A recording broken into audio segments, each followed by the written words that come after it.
Well, it looks like somebody's about to get isekai'd. Today's review, Tesla Note Episode 1. Subscribe for seasonal anime episode discussions numerous times each week. I don't know what festering anal glands this anime was milked from, but someone needs to inject it back and put its host out of its misery. Tesla Note is one of those CG anime that's not CG enough because its occasional glimmer of hope will shine through when you see traditional anime characters during flashbacks or in the background. It's like they're trying to tease you with what mediocre anime looks like so it won't feel as mundane by comparison to the steaming pile of fermented goat shit. The story follows Botan, the worst looking CG schoolgirl model in history. Botan is informed by her grandfather, who probably hasn't seen anything but his own eyebrows in a decade, that it's time for her lifetime of ninja training to pay off as she's given a mission to save the world by gathering Nikola Tesla's notes on his inventions that just so happen to be embedded in several magical crystals scattered around the world that have now become corrupted and are causing rifts in the space-time continuum. So basically it's an anime by and for people who know virtually nothing about Tesla outside of his Wikipedia and are using his name because it's trendy.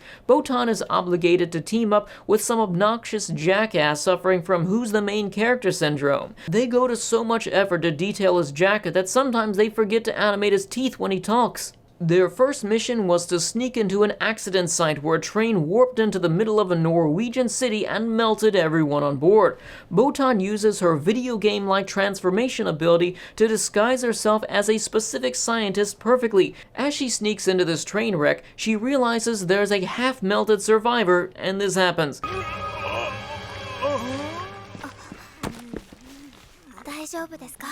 When they finally discover she's an imposter, she jumps into the river to escape.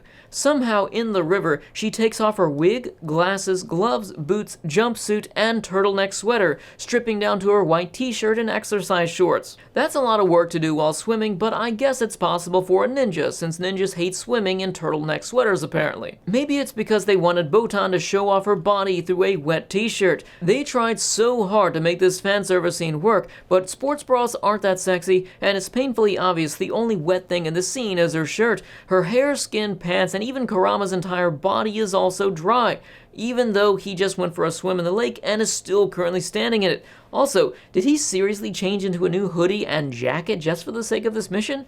How many of those does he have around? Somebody needs to get this guy some better clothes. Ironically, they missed every opportunity possible to make these characters appear wet, but the only thing they didn't miss was this dude's armpit a few scenes later. Afterward, these two wanted individuals change back into their inconspicuous outfits of the painfully bright jacket and hoodie and the Japanese schoolgirl uniform. Of course, they're caught by police when another vehicle teleports out of thin air, and we're getting a running animation that rivals the Guts clip from the Berserk 2016 anime.